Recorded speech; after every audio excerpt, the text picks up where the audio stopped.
Welcome to the deep dive. Today we're looking into something, well, pretty fundamental, really, relationships, families, and those very first learning experiences that shape us. Absolutely. It touches everyone. And we've got some really interesting bits and pieces to look at. Yeah, real mix, some common phrases people use, some actual audio clips of people talking. And then some of the sort of core ideas from child development. Exactly. So the mission today is to pull out the key stuff. How we connect, what happens in families, how we learn socially early on. And try to make it clear and hopefully give you a few of those aha moments without getting bogged down in too much detail. Okay, let's dive right in. Thinking about the language first. Those everyday phrases. Yeah, the sources had some good ones like get together with my friends. Seems simple, right? Totally. But in that audio clip, track 1A, speaker A talks about doing just that. Getting together with classmates to see all the latest releases, going to the movies. And it's such a common thing, but it really shows that basic need to connect, doesn't it? Yeah. To share experiences. Like you said, that social glue.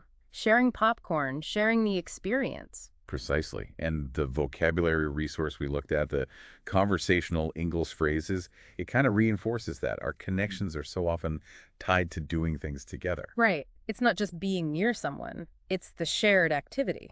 But it's not always straightforward, is it? Relationships can be tricky. Definitely not always smooth sailing. Speaker A also mentioned something about their parents, like not have much in common anymore. Yeah. That phrase really says a lot, doesn't it? Suggests a kind of growing distance. Makes you think about how those little shifts happen over time. And then there was Speaker B, struggling with something at school, struggling with Sooth. Right, it was about schoolwork, but the way it was said, it hinted maybe they weren't getting the support they expected, perhaps from family. It could suggest that, yeah. Or just the general stress impacting things. But these phrases, they carry a lot of weight, don't they? Not much in common can feel like a real loss. Yeah, or a change in what you both care about. And struggling, especially if you feel you can't turn to family, that points to maybe a disconnect in that support system. But then there were positives, too. Oh, absolutely. Speaker B, the same one, mentioned they get on really well with their tutor. That's a great sign, isn't it? That kind of easy, respectful connection. It really is. Makes you wonder what makes that work so well. And Speaker C talked about a close bond with his brother. Even though they used to fight a lot. Exactly. Which shows that shared history, maybe going through stuff together, can build something really solid, a deep connection. It paints that whole spectrum, Yeah. from getting on well, which is maybe more about harmony day to day. To that close bond, which feels deeper, more resilient somehow. Yeah, language is pretty good at capturing those nuances. And personality comes into it, too. Speaker B found their tutor very approachable. Which obviously makes it easier to ask for help, to connect. Being open really helps. Definitely. But then Speaker C felt their parents were out of touch with the modern world. And you can see how that would create a barrier. Right. It makes it hard to feel understood on both sides. It's like being approachable is a bridge, and feeling someone's out of touch can be like a wall. Well put. It either invites connection or kind of pushes it away. And one more thing on connections, shared interests. Speaker D mentioned their granddad. Ah, the music fan. Yeah. Said he shares my taste in music. They buy CDs, chat about them. It seems small, but it's a real connection point. Those things are huge. Shared interests build rapport. They make you feel seen, understood. It's like finding someone else who gets that thing you love, creates a little shared world. Exactly. Even just liking the same music, it kind of signals you experience things similarly. Yep. Builds comfort. So if we link this back to that Cambridge vocabulary PDF, page 8 had phrases like close working relationship. Right. Even in a work context, that idea of closeness and good interaction is key. And it also mentioned the importance of having much in common in a family, which is exactly what Speaker A was feeling the lack of with their parents. See, it all connects. The general vocabulary, the specific examples from the audio, it shows how we use language to figure out and describe all these relationship complexities. Okay, so thinking more directly about those audio clips in track 1A, wow, such different stories playing out. Really diverse. Speaker A, strong with friends, distant from parents. Speaker B, tricky family stuff, but good connection with a tutor. Speaker C, that sibling bond that grew stronger over time. And Speaker D, the lovely connection with the grandfather over music. And the topics they talked about were interesting too, like that table in the PDF showed. movies with friends, study problems with For friends. music with friends or family, it shows what kinds of things fuel different relationships. Definitely. It's the shared activities, the shared problems, the shared joys. And the reasons why they felt the way they did, Speaker A just flat out said, don't have much in common. And Speaker B mentioned arguments, conflict. Those underlying reasons really tell the story behind the feelings, don't they? Yeah, it's not just what the relationship is like, but why. Is it lack of common ground? Conflict? Feeling misunderstood? Exactly. That gives you the deeper picture. Okay, let's shift focus a bit to something really critical. Early friendships and siblings. Ah, yes, the foundations. That research mentioned on page 9 of the PDF, it really made me stop and think. Kids who have good friendships before a sibling arrives. Tend to have a better relationship with that sibling later on. Yeah. That's quite something, isn't it? Like, your first friendships outside the family actually shape your future family relationships. It suggests those early skills. Sharing, figuring out disagreements, empathy. They learn that with friends first. Kind of. They practice those skills, and then they can bring that know-how into the relationship with their new brother or sister. It's like a transferable skill set for getting along. Wow. And it doesn't stop there, does it? The study also linked good sibling relationships to doing better as adults. That long-term impact, yeah. It underlines how important those early bonds are for our social and emotional health way down the line. It's like a training ground for life, almost. Learning to navigate complex social stuff. Pretty much. You learn negotiation, conflict resolution, emotional support, all within that sibling dynamic. If it's a positive one, that's invaluable. And parents have a huge role here. The text mentions parents accommodating kids' needs. And nurturing their development, Mm-hmm. helping them build social skills right from the beginning. So it's not just stuff kids pick up automatically. It's actively encouraged, fostered by how parents interact with them. Absolutely. Responsive parenting, supportive environments, they actively shape social competence. It doesn't just magically appear. Which brings us to some of those key terms. Nurture, the sources define it as helping someone develop and grow. And we just talked about how parents do that, fostering those social skills. So practically, what does that nurturing look like day to day for building social skills? Oh, well, it could be lots of things. Showing affection, really listening and responding when a child tries to communicate, even just babbling back and forth. Right, making them feel heard. Exactly. And setting up opportunities for them to play with other kids.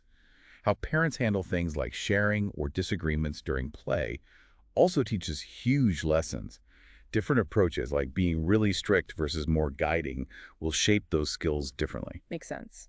Then there's accommodating, defined as agreeing to a demand, linking back to parents being responsive. Yeah, within reason, obviously. It's about attunement to needs. And adolescence, that stage between childhood and adulthood. That tricky teenage phase. The PDF mentioned that positive sibling relationships lasting through adolescence are linked to adult success. So it's not just early childhood. Those bonds matter during the teen years, too. For sure. Adolescence is a key time for identity formation, and having that stable sibling support can be really important as you navigate all those changes. And finally, rewarding, meaning giving a lot of pleasure. This tied back to those rewarding friendships. The idea being that positive experiences teach you how to seek out and build more positive experiences. Good feelings reinforce good social habits. Like success breeds success, but for relationships. Something like that, yeah. A positive interaction builds trust and makes you more likely to engage positively next time. Okay, let's switch to track 1B now. This was a really personal look at one person's family. Right, Speaker 1B. They describe their immediate family as fairly small, but the extended family, huge. And close-knit, even though they didn't live nearby. Which really shows that family connection isn't just about geography. Not at all. It's about effort, shared history, maybe shared values, making the effort to stay in touch. That seems key to that close-knit feeling across distances. They also talked about sibling rivalry, said they didn't feel much of it. And they credited their parents for that, a stable upbringing and parents stepping in to sort out fights fairly. It really shows how much parenting style can shape how siblings get along, doesn't it? Definitely. Mm-hmm. Being proactive, fair, creating that secure base, it seems to reduce the friction. And then the whole family resemblance thing. Fascinating. Yeah, not just looking like someone like the maternal grandmother. But also inheriting personality traits, like stubbornness from the father, and talents, too, like the mathematical brain, also from the dad. It's all part of that shared family identity, isn't it? The visible stuff and the invisible stuff, temperament, skills, It all weaves together. It gives you that sense of belonging, of connection to the people who came before. Exactly. And finally, that speaker's thoughts on good parenting, maternal instinct, patience, love. Very fundamental qualities. Yeah, And they tie right back into that idea of nurture we discussed earlier, right? absolutely. That caring instinct, being patient, providing love, it's the bedrock. It fits perfectly with creating that supportive environment for kids to grow. Mm-hmm. Core parenting elements. So just to wrap things up with a bit more vocabulary from that PDF, page 10 this time. Focused on family words. Okay. Compound nouns like family gatherings and family resemblance. We heard examples of both in the audio, really. Yeah, gatherings captures that collective connection, and resemblance covers those shared traits we just talked about. Handy shortcuts in language. And adjectives too, like caring and supportive, or describing a family as close-knit.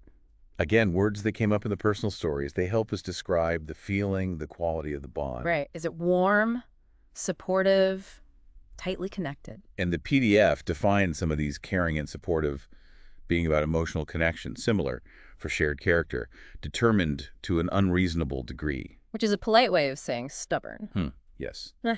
And defining how we receive characteristics from parents or grandparents. It all helps pin down these concepts. It gives us a clearer language to talk about these really complex family ties. Definitely. So bringing this all together, wow. We've kind of journeyed through how we talk about relationships, the impact of those very first friendships and sibling bonds. The different ways families work, or sometimes don't work so well, and those basic building blocks of development. Yeah, and seeing how insights from language, personal stories, and even developmental terms all shed light on each other. Hopefully it's giving you a clearer picture, synthesized from all those different angles. It's been fascinating to see the overlaps and connections between all these different pieces.